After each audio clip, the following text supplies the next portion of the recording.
Então, gente, como eu avisei, a homilia hoje vai ser um pouco para, pelo menos que eu vivi na minha oração, foi um puxão de orelha do Senhor. Então, vou partilhar esse puxão de orelha do Senhor com vocês, coragem e confiança. Vamos lá. Logo antes da sua paixão, Jesus faz uma oração ao Pai, que João nos dá no capítulo 17. E como domingo que vem a gente vai celebrar a Ascensão, a gente não vai ler esse texto do 7º domingo da Páscoa, do capítulo 17 de João. Então, eu vou fazer homilia com esses dois textos, esse de hoje e também do capítulo 17 de João. E nessa oração de Jesus, Jesus exprime um desejo profundo ao seu Pai. Que desejo é esse?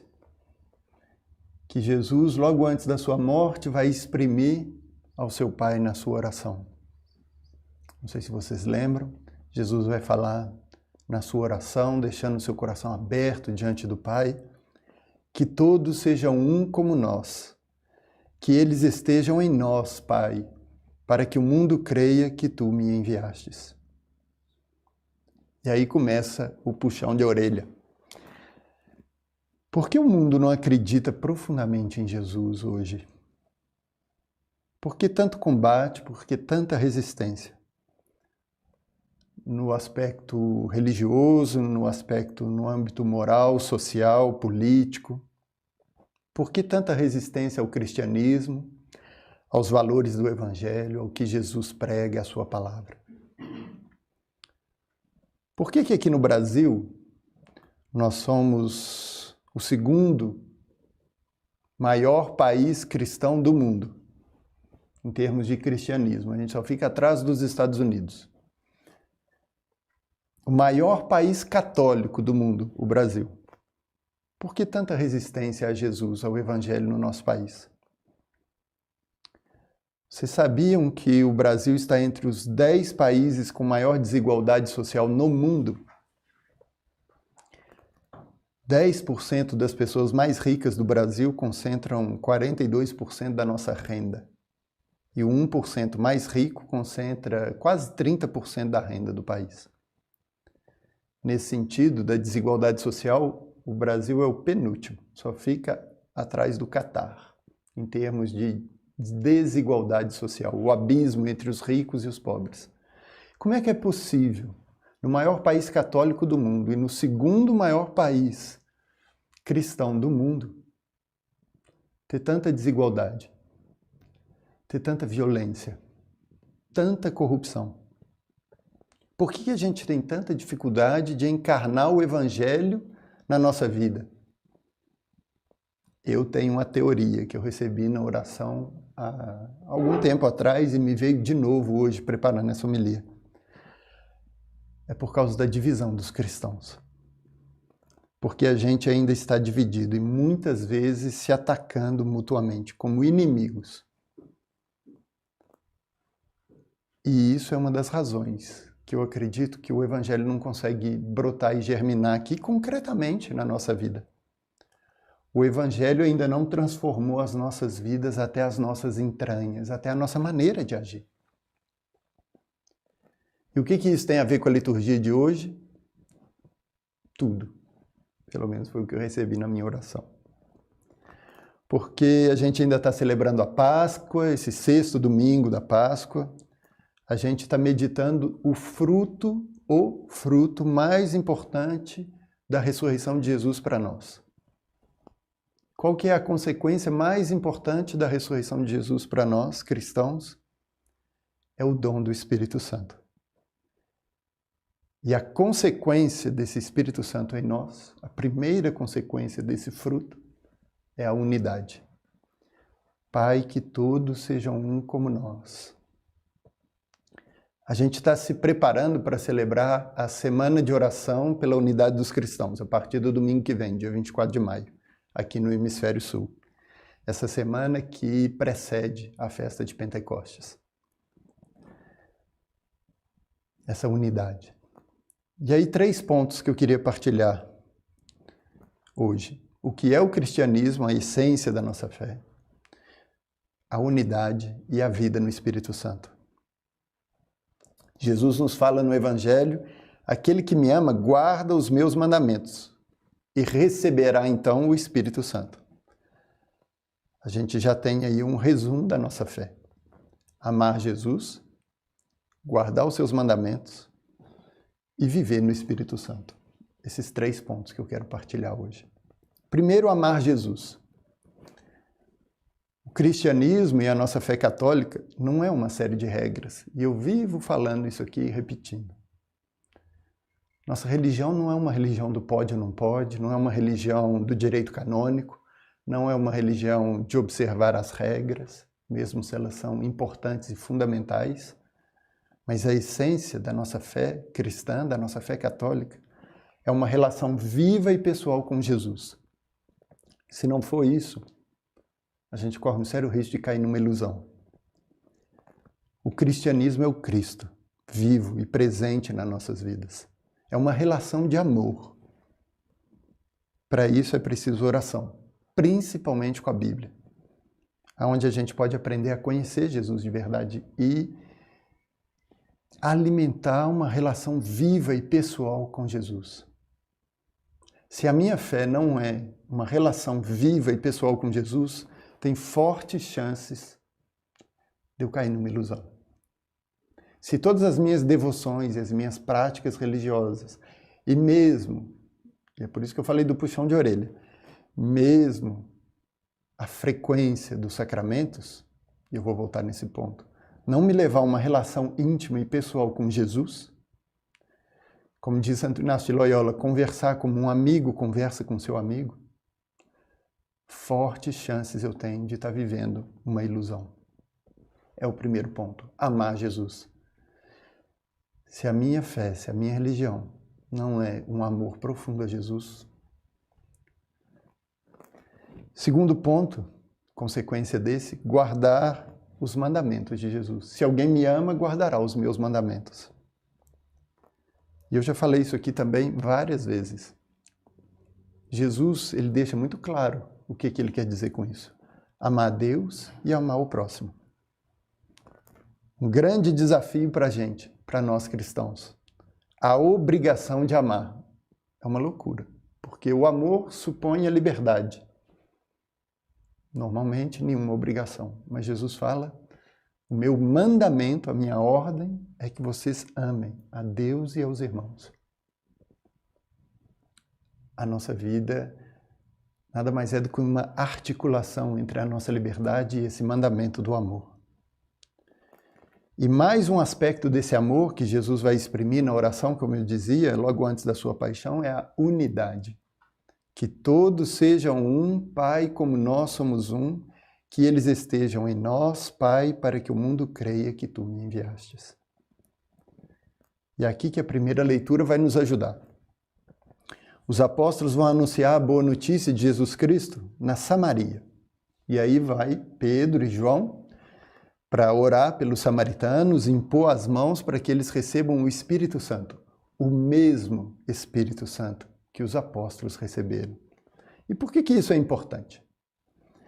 Porque os judeus e os samaritanos são irmãos. Para quem já leu os evangelhos, vocês sabem, lá no capítulo 4 de João, aparece, e em outros lugares também, né? Os judeus e os samaritanos não se davam muito bem. Mas será que a gente sabe as raízes desse conflito? Por que os judeus e os samaritanos não se davam muito bem? E por que foi tão importante nos Atos dos Apóstolos aparecer que os apóstolos, Pedro e João, vão até os samaritanos antes de irem até os pagãos para imporem as mãos para que eles recebam o Espírito Santo? Porque é uma reconciliação entre irmãos. Há 1000 anos antes de Cristo, lá atrás, houve uma separação do povo de Israel, no norte e no sul de Israel. Eles se separaram em 2, as 12 tribos de Israel. 10 tribos foram para o norte e uma tribo ficou lá no sul. Judá ficou no sul, em Jerusalém, e as outras 10 tribos ficaram no norte com o reino de Israel, que se tornou a Samaria, capital desse reino.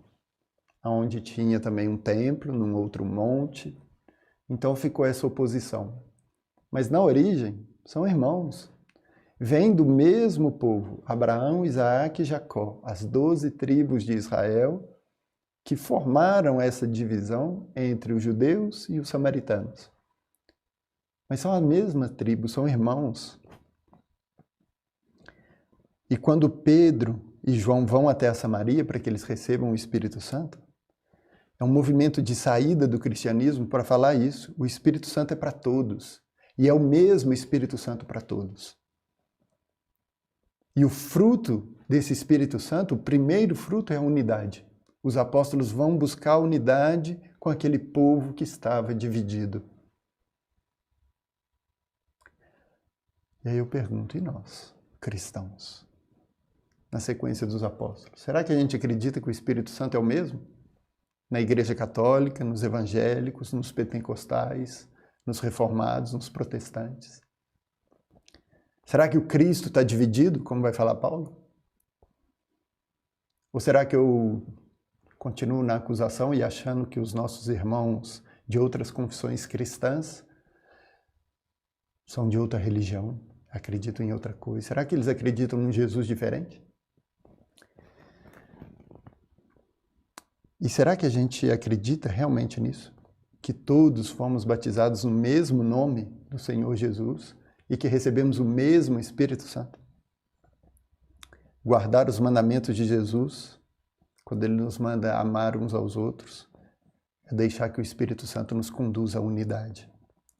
E aí vem o meu terceiro ponto, a vida no Espírito Santo. Se realmente a gente é discípulo de Jesus, se o Espírito Santo está dentro de nós, como diz Jesus no Evangelho, eu não vou deixar vocês órfãos. Eu vou mandar o Espírito Santo e ele vai estar dentro de vocês.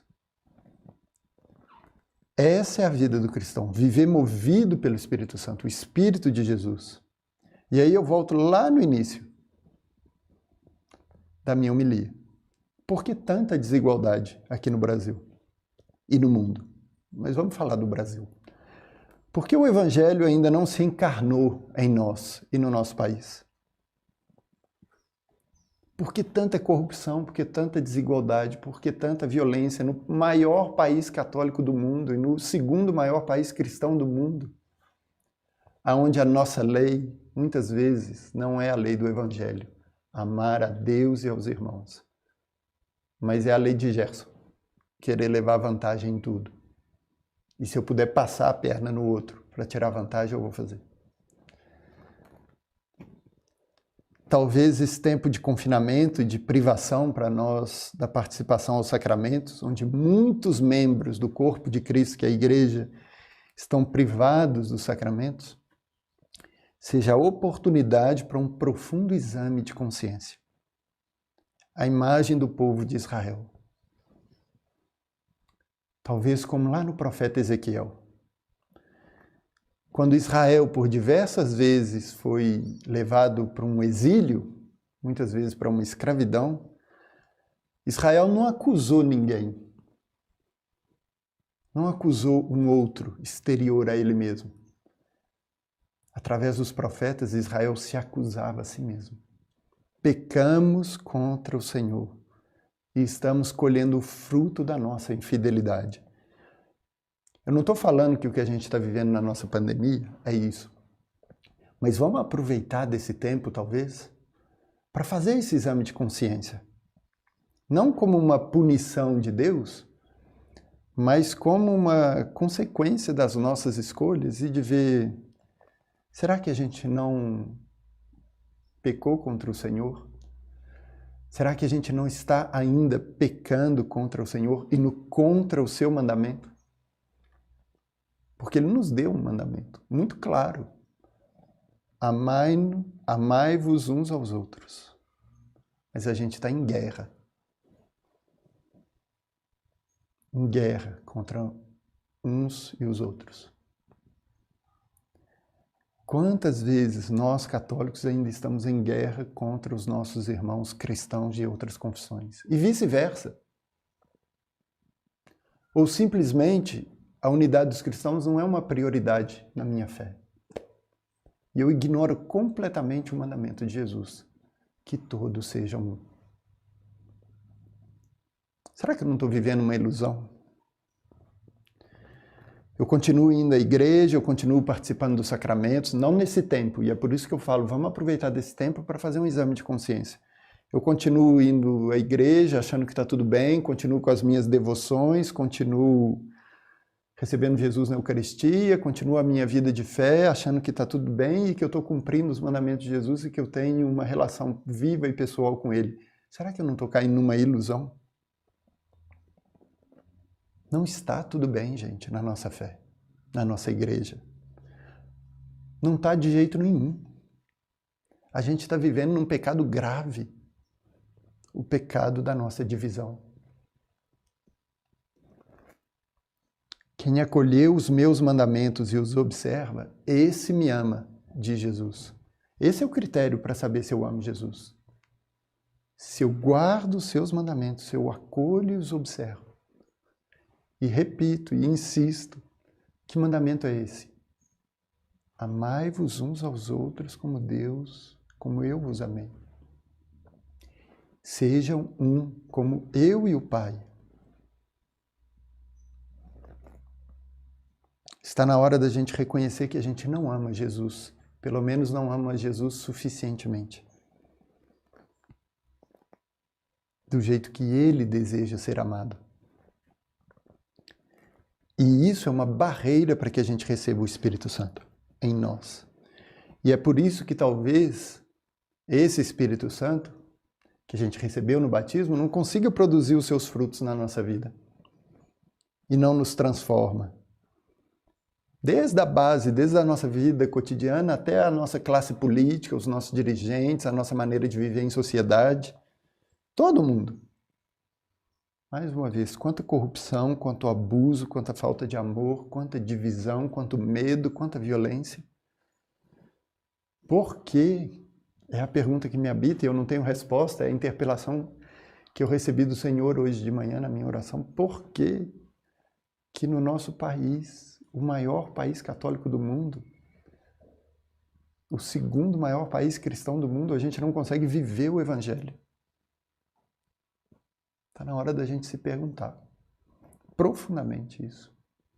Por que a gente não consegue viver a partilha como os discípulos de Jesus? Lá em Atos, capítulo 4, colocavam tudo em comum e ninguém passava necessidade. Por que tanta desigualdade? Por que tantos acumulam tanto, enquanto muitos, a maioria, tem tão pouco? Por que tanta opressão? Por que tanta resistência minha ao Evangelho? E eu acredito que é por causa da divisão. Enquanto a gente se atacar entre cristãos, enquanto a unidade, o amor entre nós não for uma prioridade, a gente está muito longe de amar Jesus verdadeiramente. Aí eu posso ficar apegado e falando, eu quero a Eucaristia de volta, está me fazendo falta. Ótimo. Mas vamos tomar cuidado para não voltar para um aspecto ilusório da nossa vivência de fé, confortável. Talvez esse tempo de quarentena ainda, que está se endurecendo aqui no Brasil, seja o tempo para a gente ler o profeta Ezequiel, que enquanto profeta chama o seu povo à conversão de uma maneira que vai muito nesse sentido. Enquanto a gente permanecer dividido, o mundo não vai acreditar que Jesus é o Senhor. Enquanto a gente continuar se acusando mutuamente. E é Pedro que vai falar na leitura que a gente acabou de ler, na segunda leitura. Estejam sempre prontos a dar razão da sua esperança, com mansidão, respeito e boa consciência. 3 palavrinhas que Pedro deixa para a gente, para a nossa semana. Mansidão, respeito e boa consciência. Talvez as 3 palavras que possam guiar o nosso diálogo ecumênico e a busca da unidade. Ele não fala acusação, violência. Ele fala mansidão, respeito e boa consciência. Mais amor, mais solidariedade, mais enxergar Jesus no outro e se deixar transformar pelo Espírito Santo, que é o Espírito da verdade. E deixar que esse Espírito mude a minha vida. Amar Jesus, guardar os seus mandamentos e viver no Espírito Santo. Que a gente possa pedir essa graça ao Senhor hoje e nessa semana, na etapa onde eu estiver. Fazer da unidade dos cristãos uma prioridade na minha vida, da minha fé. Deixar o Espírito me transformar e aproveitar desse tempo de confinamento para fazer esse exame de consciência. Será que eu não estava vivendo a minha fé de uma maneira ilusória e que o meu amor a Jesus e por Jesus não estava um pouco confortável demais, sem produzir os frutos do Espírito Santo na minha vida? Que o Senhor possa realmente nos guiar nesse exame de consciência e nos conduzir mais a uma conversão. Para que a gente viva talvez de uma maneira muito diferente esse ano, uma semana de oração pela unidade dos cristãos, com um profundo desejo, fazendo disso uma prioridade para cada um de nós, para que o mundo creia que Jesus é o Senhor.